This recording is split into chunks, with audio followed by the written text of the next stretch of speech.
Ça m'a vraiment beaucoup plu, monter les faisceaux et tout ça. Et je dis, tiens, c'est un boulot qui est pas mal. Je suis content de travailler pour la VEPI actuellement. Je donne. Ce qui me fait progresser à la Fondation, c'est le fait que les chefs aient confiance en moi. Ce qui me fait moi-même reprendre confiance en moi.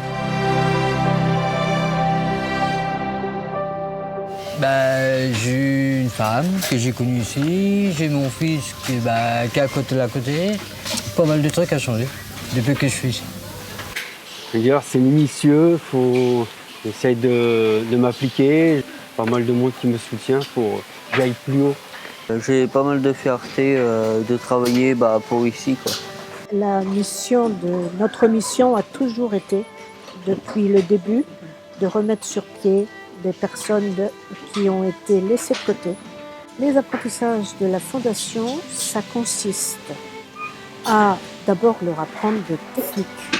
Et ces techniques, elles utilisent nos sens. Et ces sens, ils sont faits pour développer le cerveau. En situation d'apprentissage, il y a des sollicitations répétées. Cette notion de répétitivité des sollicitations cognitives est extrêmement importante. Ces sollicitations répétées vont permettre de développer ce qu'on appelle les synapses, ces zones entre deux neurones, de développer des synapses existantes et voire même, à un certain moment, d'en créer de nouvelles. Et donc finalement, ce que la Fondation a fait, c'est de se dire que chez les personnes avec des déficits intellectuels, ce type d'apprentissage exacerbé pouvait améliorer leur situation cérébrale et ainsi augmenter ce qu'on appelle la plasticité synaptique. Donc plus on les stimule, plus on va faire de synapses et plus les cellules vont être efficaces. Et leur efficacité, finalement, va servir à apprendre et reproduire ce qu'on apprend.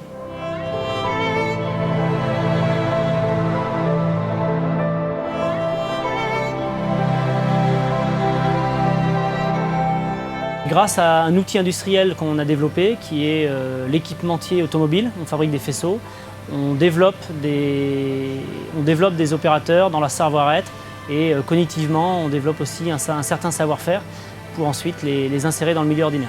Le défi qu'on a à relever, nous, tous les jours ici, c'est l'industrie. Donc monter des faisceaux en termes de quantité et de qualité pour livrer tous les jours les clients. Le deuxième défi que nous avons à relever, c'est travailler avec nos opérateurs sur l'insertion. On a deux grands clients. On a d'abord les clients industriels. Eh bien, nous avons choisi de travailler et de continuer de développer notre partenariat avec la Fondation parce que c'est une société qui est compétitive, qui présente un très bon niveau de qualité de manière récurrente, ainsi qu'une très bonne performance de livraison, avec zéro manquant dans nos usines de manière régulière. Et dernièrement, une société qui nous amène une expertise technique qui nous permet de reconcevoir nos produits avant de les industrialiser et ainsi d'améliorer notre compétitivité vis-à-vis de nos clients finaux. La Fondation est un partenaire pour répondre à notre engagement RSE au travers de deux choses. Un, nous pouvons contribuer à améliorer et à développer des personnels fragilisés dans le monde de l'entreprise et souvent exclus du monde de l'entreprise. Et la deuxième chose, nous contribuons aussi à son amélioration, ou tout au moins dans la recherche de l'amélioration des aspects cognitifs. La deuxième motivation pour travailler avec la Fondation, c'est effectivement la mission sociétale, la mission d'aide à la réinsertion par le travail, par l'emploi, pour des personnes en difficulté, un petit peu en marge de la société, à qui on donne du travail, de la dignité, de la rigueur, des règles, qui leur permettent de grandir à nouveau, de reprendre une dignité et de retrouver un poste ensuite dans l'industrie. Eh bien, en 2015, le groupe PSA Peugeot Citroën sera à nouveau le premier acheteur de France auprès du secteur adapté et protégé. Cela représente près de 2000 emplois, dont environ 20% avec la Fondation Amipi. 2000 emplois, c'est considérable. C'est l'équivalent d'une usine d'assemblage automobile comme celle de PSA, Valenciennes-Ordin.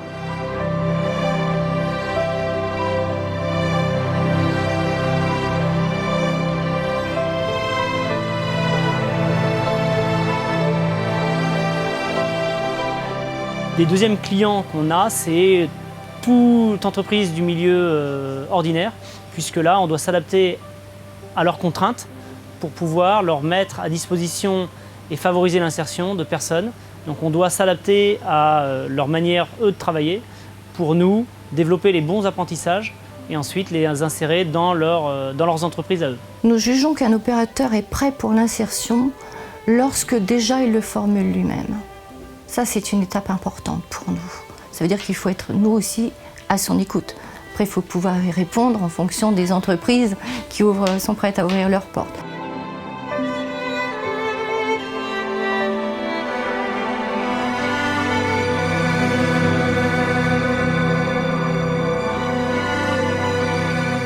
À la MIPI, nous faisions du câblage, des faisceaux pour les voitures. Professionnellement, ça m'a appris d'être plus autonome. Je suis chez Citroën depuis 2011.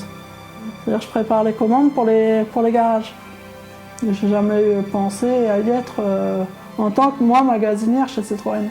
Les gens m'ont tout de suite accueilli. Ils n'ont pas dit que pour eux que j'étais une handicapée, quoi. Avant, je ne savais pas que je pouvais accéder à ce poste-là, quoi. Sachant qu'à la MIPI, il y a des magasiniers.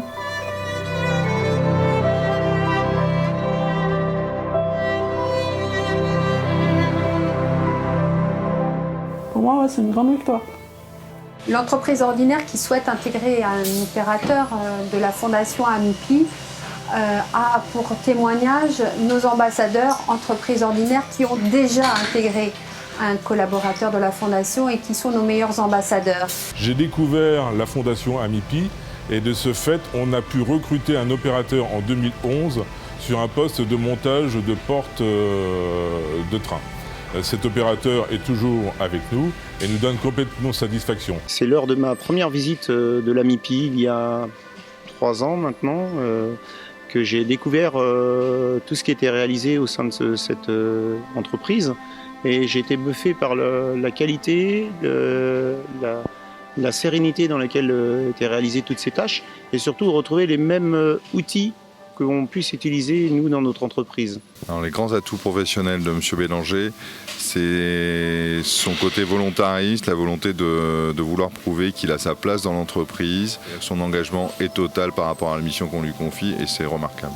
Les entreprises, si elles embauchent des salariés qui sortent de chez nous, vont trouver des salariés compétents, motivés et fidèles. Nous sommes catalogués parmi le monde du handicap et comme on l'a déjà dit, le mot handicap nous handicape. Là où on arrive à lever tous ces freins, c'est quand on arrive à faire venir des chefs d'entreprise au sein de nos usines pour qu'ils se rendent compte effectivement du travail qui est réalisé par nos collaborateurs.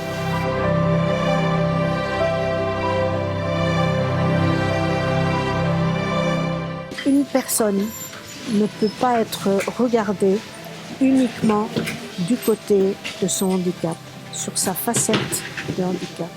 Il faut qu'elle soit regardée par sa facette d'homme ou de femme sachant travailler. Et à ce moment-là, le handicap, il s'efface. Et nous l'effaçons de notre vocabulaire. Pour ma part, j'ai une pleine confiance dans les compétences et dans la capacité de la Fondation AMIPI à croître en dehors de PSA. Et j'attends des autres grands clients établis en France qu'ils le reconnaissent et qu'ils deviennent à leur tour des relais de la croissance future de la Fondation AMIPI. Ce type de partenariat mériterait d'être étendu à d'autres activités afin de promouvoir et développer l'insertion de personnes fragilisées. L'apport de la Fondation aujourd'hui est très modeste, soyons clairs.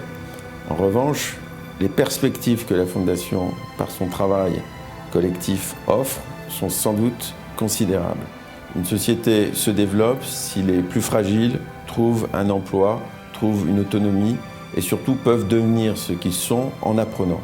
Par ailleurs, en faisant cela, on le voit avec les résultats très tangibles du conséquence de, par exemple, 70 insertions réussies, c'est diminuer la dépense publique. C'est donc aussi diminuer l'endettement public. Et c'est donner des perspectives d'avenir aux jeunes générations.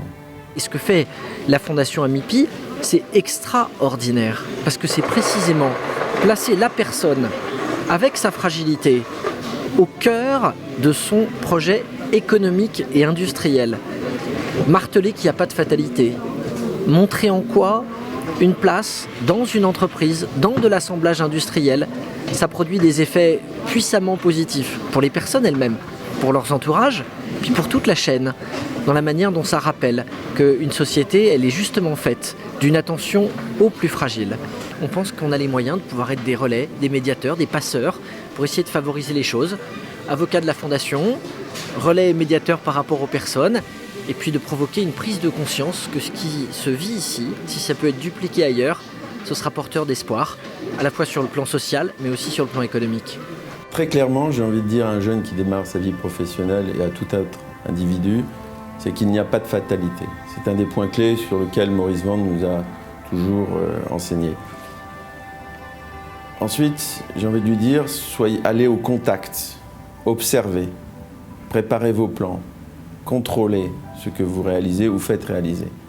Et puis ensuite, croyez en vous, soyez des passeurs, c'est-à-dire quelque chose qui est peut-être indicible, à savoir une volonté de permettre à d'autres de trouver leur place dans une société et d'éviter d'être délaissés pour compte.